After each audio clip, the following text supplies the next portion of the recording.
अगर आप 5 बुद्धू लोगों के साथ बैठ रहे हो तो छठे बुद्धू लोग आप हैं। इसको हमने एक ऐसा बिजनेस बना दिया कि जिसमें हम लोगों को भी, मतलब जो लोग इसको एज एंट्री बैरियर मानते हैं कि करना तो है बट कैसे करे पता नहीं है, तो उनको भी हेल्प करने में अराउंड 7 to 10 लाख रुपीज।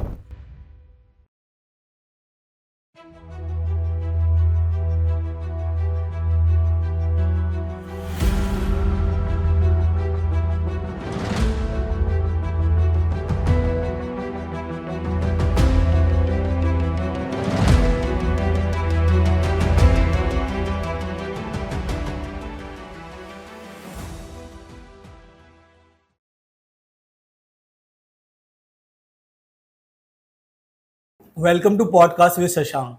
आज जो हमारे साथ गेस्ट जुड़ने वाले हैं उनका नाम है जहान खुराना, जिनके मल्टीपल बिजनेस है पूरे इंडिया में, पर जो उनका मेन बिजनेस है वो फूड टेक इंडस्ट्री में है। बेसिकली वो लोगों की हेल्प करते हैं क्लाउड किचन को एस्टेब्लिश करने में।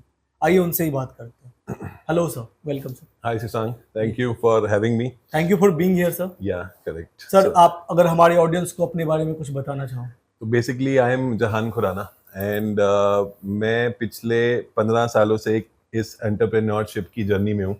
अलग अलग टाइम पे अलग अलग बिजनेस शुरू करे, बहुत सारे फेलियर्स मिले और उसके बाद में एक टाइम के बाद में एक ऐसा रीच पे पहुंचे कि जहाँ पे अब बोल सकते हैं सक्सेसफुल हैं, बट खैर अभी तो शुरू हुई है जर्नी। बट या आई मीन तो मेरे मल्टीपल बिजनेस हैं। ऑनलाइन में हम लोग कंटेंट क्रिएशन भी करते हैं। ऑनलाइन बाऊजी करके एक हमारी बिजनेस ऐप है एंड जो सबसे मेजर बिजनेस है वो क्लाउड किचन का है। क्लाउड किचन, हाँ, उस कंपनी का नाम है द रोलिंग प्लेट।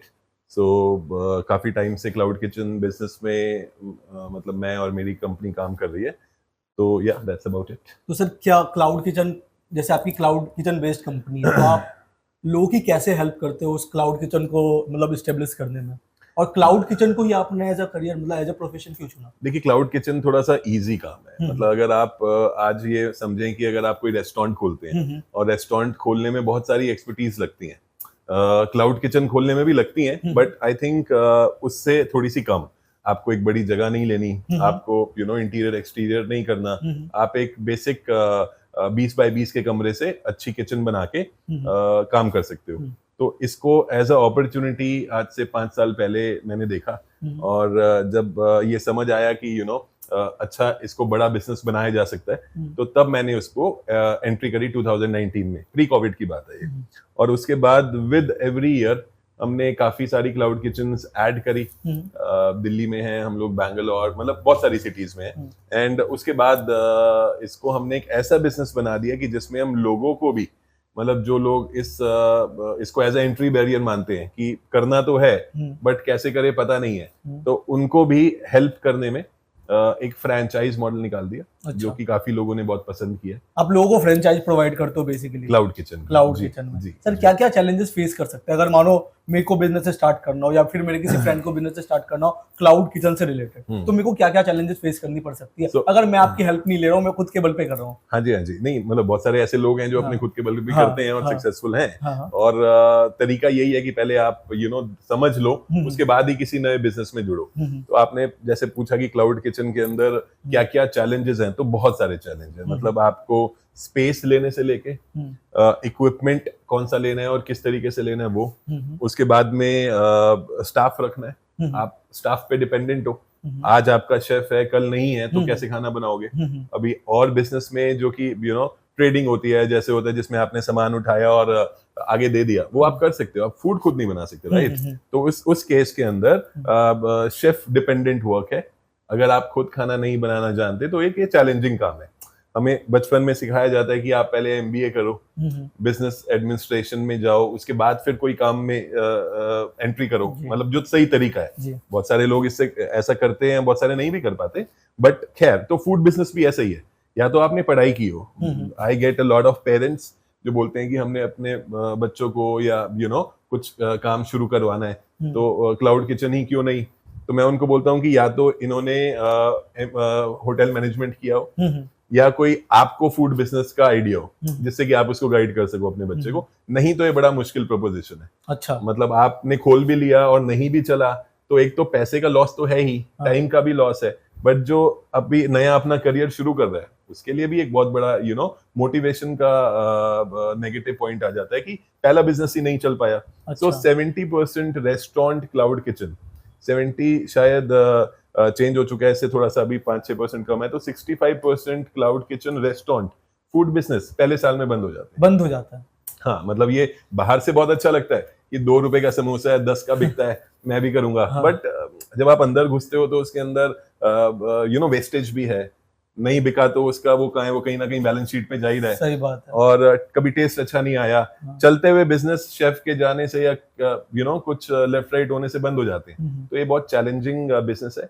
मैं डिमोटिवेट नहीं कर रहा हूँ आपके व्यूअर्स को कि नहीं करना चाहिए, बिल्कुल करना चाहिए और ट्राई करना चाहिए। खुद से ट्राई करके अगर नहीं चला तो उसके बाद में हम लोग तो है ही, we can help you. Sir जैसे किसी को क्लाउड किचन स्टार्ट करना हो तो स्मॉलेस्ट अमाउंट कितनी होनी चाहिए क्लाउड किचन को स्टार्ट करने में किसी मेट्रोपॉलिटन सिटी में, दिल्ली मुंबई जैसे शहरों में? राइट। तो बेसिकली इसमें क्लाउड किचन में जैसे मैंने आपको पहले बताया कि आपको कोई मेन मार्केट में, कोई मॉल में तो स्पेस नहीं लेना होता। अच्छा। या आप कोई सेमी कमर्शियल बिल्डिंग में, कोई मॉल है जो नहीं चल रहा उसके 3rd फ्लोर 4th फ्लोर पे, जहाँ पे कम रेंट पे अच्छा। आपको जगह मिल जाएगी। तो इनिशियल रेंटल और एक इंटीरियर, इस पे खर्चा कम होता है। तो आप मान के चलें अराउंड 7 to 10 लाख रुपीस में क्लाउड किचन शुरू हो जाता है।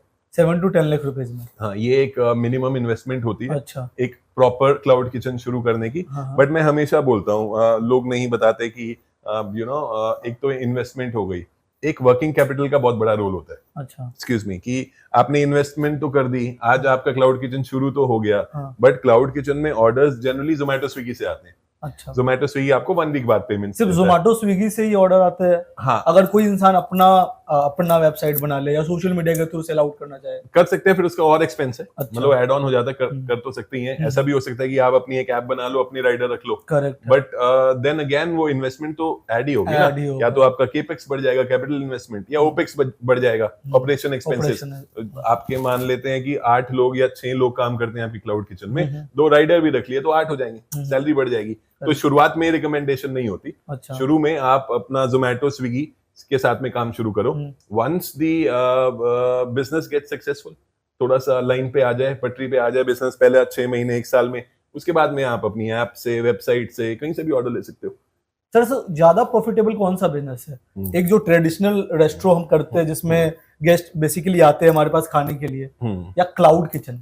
100% क्लाउड किचन। उसका रीजन है ज्यादा प्रॉफिटेबल ये है? बिल्कुल ये है, क्योंकि इसमें खर्चे कम है। वो एक कहावत है, money saved is money earned. यहाँ पे आप किराया, शुरुआत की इन्वेस्टमेंट, जो एक नॉर्मल टेक अवे जॉइंट अगर आप आज खोलने जाओ तो वो 15 लाख रुपए की इन्वेस्टमेंट से खुलता है, ये 7-8 लाख रुपए में खुल जाता है।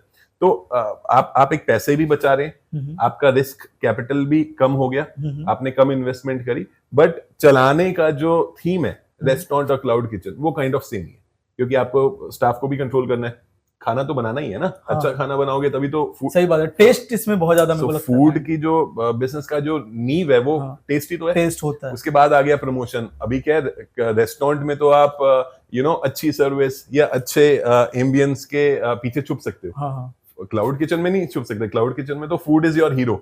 अच्छा खाना और अच्छी पैकेजिंग नहीं होगी तो आपका बिजनेस नहीं चल सकता। पैकेजिंग भी मायने रखता है? पैकेजिंग बहुत मायने रखता है। मतलब आजकल तो लोग मटकियों में बिरयानी भेजते हैं घर पे। हाँ, आपने देखा ही होगा। चंपारण मीट की बात बोल रहे हो? मीट है, बिरयानी है।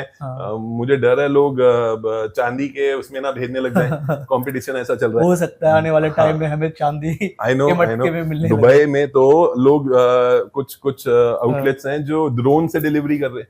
मतलब आदमी नहीं आता, ड्रोन आता है खाना देने। हाँ, दुबई में मैंने देखा है कि ड्रोन से डिलीवरी हो रही है। I know. तो इंडिया में भी आ सकता है ऐसा? इंडिया में आ सकता है, थोड़ी रेगुलेशंस का मैटर है। अच्छा। गवर्नमेंट अभी अलाउ नहीं करता कि उस केस में कि अगर हम ड्रोन के साथ में करें, बिकॉज प्राइवेसी का इशू हो जाता है। पर दुबई में ऐसा नहीं है। दुबई में it is going to be a very successful thing. हो भी चुका है क्लाउड किचन। इंडिया से ज्यादा दुबई में सक्सेसफुल है। तो सर ये दुबई में क्लाउड किचन ज्यादा सक्सेसफुल है इंडिया से? एक्चुअली क्या है कि हम लोग वेस्ट को फॉलो करते हैं, है ना। जो टियर 3-2 इंडियन सिटीज है वो टियर 1 को फॉलो करती है। जो ट्रेंड 1 में है वो 2-3 में आ जाता है 1 साल में। टियर 1 मेट्रो सिटीज को फॉलो करता है। आज एक आदमी जो लखनऊ में रहता है वो चाहता है कि वो दिल्ली जाए या दिल्ली जैसा बिजनेस करे, दिल्ली वाले बॉम्बे को फॉलो करते हैं, मुंबई वाले दुबई को फॉलो करते हैं। दिल्ली वाले मुंबई को फॉलो करते हैं, मुंबई वाले दुबई को फॉलो करते हैं, वहीं से ही ट्रेंड आते हैं। अच्छा। दुबई वाले ऑफ कोर्स यूएस में क्या चल रहा है, हांगकांग में क्या चल रहा है, यूरोप में क्या चल रहा है, इस तरीके से पूरा ट्रेंड को फॉलो होता है। तो वहां से दुबई में आज ड्रोन से डिलीवरी हो रही है, वो दिन दूर नहीं आई थिंक कि इंडिया की भी रेगुलेशन थोड़ी सी अगर ईज हो जाए, गवर्नमेंट इसको सपोर्ट करे, तो यहाँ पे भी आप कल को अगर कुछ बिरयानी मंगाओ तो हो सकता है ड्रोन आया हो देने और आप ढूंढ रहे हो कि आदमी कहाँ है। पॉसिबल है आने वाले टाइम में। दुबई में तो मैंने देखा है कि बहुत सारे ऐसे डिलीवरी बॉयज जो जेट सूट पहनते हैं, हाँ जी, हाँ जी, और जेट सूट पहन के वो डिलीवरी करने जाते हैं। हाँ, मतलब वो मैंने हाल ही एक वीडियो देखा जिसमें एक शेफ जो है दुबई का सिख, वो ले रहा है एक्चुअली सामान, और वो बंदा जेट सूट पहन के आ रहा है। हाँ, मतलब दुबई में कुछ भी हो सकता है, दुबई में कुछ भी हो सकता है, सही बात है। आई थिंक वो खैर एडवर्टाइजमेंट पर्पस के लिए ज्यादा है, बट ड्रोन से डिलीवरी होना तो वहाँ पे शुरू हो चुकी है, कॉमन तो नहीं बट शुरू हो चुकी है। हाँ, तो आई थिंक बहुत जल्दी ये ट्रेंड इंडिया में भी आ सकता है। तो सर, ये क्लाउड किचन स्टार्ट करने के लिए हमें कुछ लाइसेंस की भी जरूरत पड़ती है? हाँ, इसमें फूड सेफ्टी लाइसेंस की जरूरत होती है, फसाए बोलते हैं जिसको, हाँ। जिसमें कि आपके पास में वो लाइसेंस होना चाहिए इस बिजनेस को शुरू करने के लिए। अच्छा, मतलब ये गवर्नमेंट के नॉर्म है। अच्छा, हाँ जी, हाँ जी। तो सर, मैंने देखा है कि सोशल मीडिया पे भी आजकल बहुत सारी हाउस वाइफ्स है जो सोशल मीडिया से ही बेसिकली क्लाउड किचन कह सकते हैं, पता नहीं क्लाउड किचन कहेंगे या नहीं कहेंगे, लेकिन वो सोशल मीडिया के थ्रू घर पे खाना बनाती है और ऑर्डर्स जो है वो सोशल मीडिया के थ्रू सर्कुलेट करती है और उनको डिलीवरी भी मिलती है। ये क्लाउड किचन का पार्ट है या फिर ये अलग? बेसिकली ये क्लाउड किचन ही है, बट थोड़ा सा ऑर्गेनाइज्ड नहीं है। मतलब अगर मैं बोलूं, हाँ ठीक है, हाउसवाइफ्स ने एक तरीका निकाला एक अर्निंग का, ये बहुत अच्छी बात है। उन्होंने वो एक सेल्फ मोटिवेशन है और अपने आसपास के और हाउसवाइफ्स को भी मोटिवेट कर रही है, उस एंगल से ये अच्छी बात है। बट अगर हम बिजनेस एंगल देखें तो अगर एक टाइम पे 20 ऑर्डर आ जाए तो वो केटर नहीं हो पाएंगे, है ना, बिकॉज वो घर का ही किचन है, क्योंकि वो सिस्टमेटिक नहीं है। मतलब एक क्लाउड किचन के अंदर हम लोग 100 ऑर्डर आधे घंटे में निकालते हैं।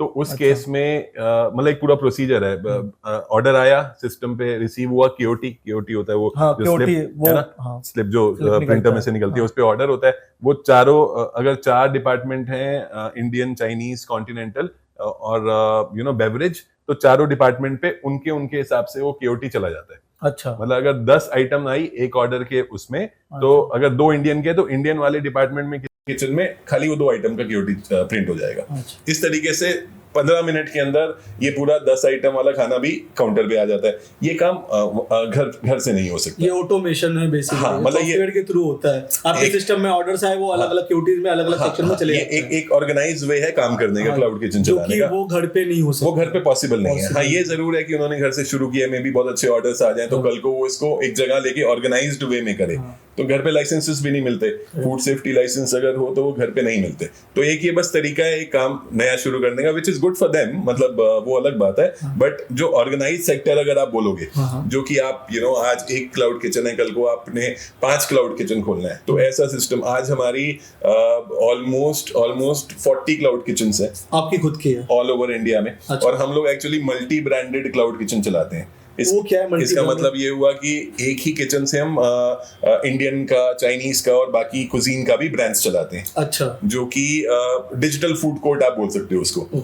तो ऐसे मल्टीपल ब्रांड्स भी हैं, जैसे Ballu Bawarchi is one of our brand, chicken Khurana, Oye Chotu, ऐसे बड़े अच्छे ब्रांड्स हैं हमारे। आप जोमेटो पे कभी जाइएगा तो इट भी, मैं बेसिकली उनके खाने बहुत ऑर्डर्स, वो भी एक क्लाउड किचन ही है। हाँ जी। तो ऐसे बहुत सारे ब्रांड्स हैं जो हमारी ब्रांड है, हम लोग अपनी क्लाउड किचन से चलाते हैं। और इसको मल्टीप्लाई करना हमें आ गया कि एक जगह पे जो खाना बन रहा है, मान लेते हैं जो लक्ष्मी नगर में खाना बन रहा है और कल को हमें जीके में बनाना है, तो वो सेम टेस्ट कैसे आएगा? बिना आप तो एक ही आदमी हो ना, आप हर जगह थोड़ी ना प्रेजेंट हो सकते हो।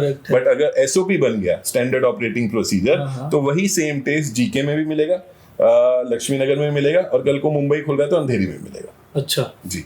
तो वो क्या इंग्रेडिएंट फॉलो करते हैं? SOP basically, standard operating procedure. कि आपने अगर खाना बनाना है तो उसमें वेट करके मसाले डलेंगे, वेट करके वो चलेगा। रेसिपी कंट्रोल है बेसिकली। अच्छा, जो हमें सिखाया जाता है कि आपने अगर दाल मखनी बनानी है और शेफ नहीं है, तो जो कॉमी 2 फूड बिजनेस में ऐसा होता है, कॉमी 1 2 3, तो कॉमी 3 भी ना हो तो भी सेम टेस्ट की दाल मखनी बन जाएगी। सेम टेस्ट, क्योंकि वो एसओपी बहुत क्लियर है, वो फॉलो कर रहा है, दीवार पे लटकी हुई है। दीवार पे जी लटकी हुई। जी जी। अच्छा सर, अगर आज के टाइम में कोई भी इंसान क्लाउड किचन में अपना करियर बनाना चाहता है, तो कुछ आइडिया नहीं, तो आपके पास आ रहा, तो आप उसकी कैसे हेल्प कर सकते हो? देखिए, हमारे काफी सारे फ्रेंचाइज मॉडल हैं जिसमें हम ऑल ओवर पूरे इंडिया में लोगों की हेल्प करते हैं, ऑलरेडी कर रहे हैं 5 सालों से। तो अगर आपके भी व्यूअर्स अगर कोई होंगे, तो और जिनको कुछ ऐसा करना हो, एक्चुअली मॉडल हमारा बड़ा नेक्स्ट जनरेशन का है। मतलब कैसे कि आप रहते हैं, मान लेते हैं यूपी के बिजनौर के गांव में, अच्छा, और आपने क्लाउड किचन चलाना है दिल्ली के पॉश एरिया में, साउथ एक्सटेंशन में, तो आप वो भी कर सकते हो बिना आए। आप बिजनौर में हो और आप दिल्ली में साउथ एक्स में करना है आपने, और आपने कभी आज तक यूपी की बॉर्डर क्रॉस नहीं किया दिल्ली की तरफ, फिर भी आप उसको कर सकते हो। वो हमारा मॉडल है द रोलिंग। तो आप बताना चाहोगे सर? तो इसमें सीक्रेट है सर? नहीं, ऐसा सीक्रेट नहीं है। तो पूरे ऑनलाइन हर जगह फैला हुआ है। इसको बोलते हैं फोको मॉडल। अच्छा, फ्रेंचाइज ओन्ड, कंपनी ऑपरेटेड। तो मान लेते हैं रामलाल है जो यूपी में बैठा हुआ है, अच्छा, वो ओनर हो गया फ्रेंचाइज का, और कंपनी ऑपरेटेड, जो हमारी कंपनी है उसको ऑपरेट कर रही है, यानी स्पेस लेना, चलाना, स्टाफ रखना, इसी को ही हेल्प कहते हैं, राइट? मतलब खाली उनको एक पेपर पे लिख के दे दिया कि ऐसे क्लाउड किचन चलानी है, और वो चलाने, वो चले ना चले, वो हेल्प नहीं हुई, है ना? तो हेल्प ये है कि हम ही चला रहे हैं, कंपनी ऑपरेटेड हो गया। और ये बिजनेस जो है हम इंडिया में सबसे कम प्राइस पे दे रहे हैं, which is only 3 lakh rupees. 3 lakh रुपए, यानी 3 लाख रुपए के अंदर अगर आज किसी को अपनी क्लाउड किचन सेटअप करने जाएगा, छोटे से छोटे शहर गांव में भी, उसके 7 से 8 लाख रुपए लगेंगे। अच्छा। प्लस उसके पास में एक वर्किंग कैपिटल होना चाहिए 5-6 लाख का, कि अगर नहीं चला तो फिक्स एक्सपेंसेस तो निकालने के पैसे होने चाहिए ना। सेल हो या नहीं हो, सैलरी, रेंट, बिजली पानी के खर्चे तो है ही। हमारे केस में एक 3 लाख रुपए का मॉडल है जिसके अंदर आपको कोई स्पेस नहीं लेना, कोई आपने उसमें स्टाफ नहीं रखना, अच्छा, और ना ही कोई लेटर ऑन सैलरी और रेंट है। तो एक ये बड़ा मैजिकल मॉडल बोलते हैं इसको लोग, जो सुनते हैं। 3 लाख तो सर बहुत कम है सर, मतलब। हाँ, दिस इज 3 लाख आप सच में आप स्टार्ट करवा के दे देते हो? हमारे 500 यूनिट्स हैं जो चल रहे हैं, अच्छा, जिन्होंने 3 लाख रुपए में। और ये इनका ROI कितने मंथ में निकल जाता है? सो वो बेसिकली सेल्स के ऊपर होता है। सेल्स के ऊपर। हाँ, मतलब अगर आज आप क्लाउड किचन खोल रहे हो तो एक एस्टिमेट आप लेते हो कि आपको 4 से 5 साल लगेंगे ROI लेने में। अच्छा, बिकॉज 8-10 लाख रुपए शुरू में लगे, 5-7 लाख रुपए बाद में लगे। उसके बाद सेल आनी अच्छी शुरू हुई, मार्जिन कम है क्योंकि जोमेटो स्विगी कमीशन भी है, बट हमारे केस में जनरली देखा गया सेकंड ईयर में ROI आ जाता है। अच्छा, हाँ, मतलब जितने आपने पैसे लगाए उतने वापस आते हैं। अच्छी बात क्या है कि ब्रेक इवन कुछ नहीं है। अच्छा, महीने का खर्च कुछ नहीं है। मान लेते हैं अगर आपने एक कोई फ्रेंचाइज ले लिया हमसे, और आपने ले लिया मुंबई में, तो हम लोग 6 सिटीज में, जैसे मैंने आपको बताया, तो आप यहाँ पे पॉडकास्ट ही कर रहे हो। हाँ। और आपका वहाँ पे मुंबई के अंदर एक यूनिट चल रहा है। अच्छा, मैं पॉडकास्ट करते करते क्लाउड किचन खोल सकता हूँ? खोल सकते हो, और चला सकते हो, और प्रॉफिट एंजॉय कर सकते हो। अच्छा, ये मॉडल है जी। सही है sir, one of the unique model. अच्छा सर, आज के टाइम में कोई बंदा बिजनेसमैन है, ठीक है, और पुराने टाइम में बंदा बिजनेसमैन था, एंटरप्रेन्योर था, तो क्या डिफरेंस है सर? कुछ चैलेंजेस है, कुछ डिफरेंस है? बहुत फर्क है। मतलब मुझे लगता है कि हमने बीच में कैंपेन चलाया था जिसमें हम एंटरप्रेन्योर्स को मोटिवेट कर रहे थे कि गल्ला छोड़ो कैंपेन। गल्ला छोड़ो कैंपेन बनियों के लिए होता है बेसिकली। मतलब आप अगर गल्ले पे बैठे हैं, और तो आप गल्ले पे ही बैठे हैं। मतलब ऑब्वियसली वो ट्रेडिशनल बिजनेस है, करना भी चाहिए, हमारे पेरेंट्स ने ऐसा ही किया है, बट अगर आपने एंटरप्रेन्योर जर्नी में पैर रखना है तो आपको गल्ला छोड़ना पड़ेगा। आपको अपने वहां से उठना पड़ेगा, नई अपॉर्चुनिटी देखनी पड़ेगी, या उसी को ही कैसे आपने एक ऑनलाइन डिजिटल मोड में बनाना है वो करना पड़ेगा। एक बात है कि आज से 15 साल पहले अगर शूटिंग होती थी बॉलीवुड में, तो अगर हाइट से शूट लेना होता था तो एक हेलीकॉप्टर जाता था, एक आदमी जाता था वीडियो कैमरा लेके। बहुत खर्च होता था, है ना? आज दोनों की नौकरी चली ड्रोन आ गया है ना? अगर वो अपडेट नहीं होता, अगर वो ओल्ड स्टाइल से ही चलता रहता, तो वो काम ही नहीं होता। अब AI एक बहुत बड़ा एग्जांपल है। करेक्ट है। कितनी सारी चीजें पहले हम शूट करते थे तो एक मॉडल रखना पड़ता था, वीडियो कैमरा चाहिए होता था, एडिटिंग चाहिए होती थी, बहुत सारी चीजें होती थी, कंटेंट राइटर चाहिए था। आज सारा काम AI कर देता है। हाँ, AI के आने के बाद बहुत सारी क्लिक में हो जाता है। तो जिन लोगों ने अगर अपनी अपडेशन नहीं करी, अपग्रेड नहीं किया खुद को, हाँ, तो फिर वो तो वहीं रह जाएंगे। तो new age business I think सबको करना चाहिए, सोचना चाहिए एटलीस्ट इस बारे में, नई रिसर्च रिसर्च करनी चाहिए कि हम कैसे इस काम को आगे बढ़ा सकते हैं। नहीं तो बाकी चीजें जो पहले के जमाने में चल रही थी वो लोग तो आज भी करते ही हैं, बट आई थिंक न्यू आप देखिए ना कितने सारे यूट्यूबर्स हैं, कंटेंट क्रिएटर हैं, जो कि मोदी जी ने अभी अवार्ड दिए हैं इतने सारे कंटेंट क्रिएटर्स को, यूट्यूबर्स को। अगर क्रिएटर्स अवार्ड में ये पहले कभी था ही नहीं। 2-3 अवार्ड्स तो मेरे को भी मिले। आपको भी बहुत सारे अवार्ड्स मिले सर, क्या है मतलब ये अवार्ड्स कैसे लिए आपने?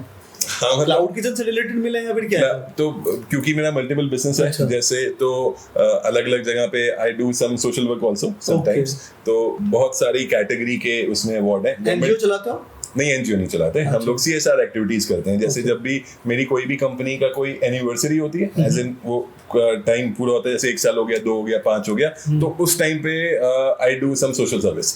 जैसे कि अभी पीछे 4 साल हुए थे द रोलिंग प्लेट को, तो हमने अराउंड 500 लड़कियों को सेल्फ डिफेंस ट्रेनिंग दी गवर्नमेंट स्कूल में जाके। उससे पहले कंपनी को कुछ टाइम हुआ था, तो हमने 5000 पेड़ लगाए थे पार्क्स में जाके। तो ऐसा सोशल सर्विस वगैरह कुछ करते रहते हैं। प्लस गवर्नमेंट के भी काफी सारे अवार्ड हैं, स्टार्टअप इंडिया है, नेशनल रेस्टोरेंट एसोसिएशन है, CTI है, chamber of trade and industry, उसमें फूड एंड बेवरेज काउंसिल में मैं हूँ प्रेसिडेंट उसमें। तो ऐसे कुछ चीजें मिली हुई हैं। अच्छा काम कर रहे हैं तो लोग अवार्ड्स मिल रहे हैं बेसिकली। सही है सर। आज के टाइम में अगर कोई भी यूथ या कोई भी इंसान पार्टनरशिप में बिजनेस स्टार्ट करना चाहता है, तो इसके क्या ड्रॉबैक्स है और क्या एडवांटेज है?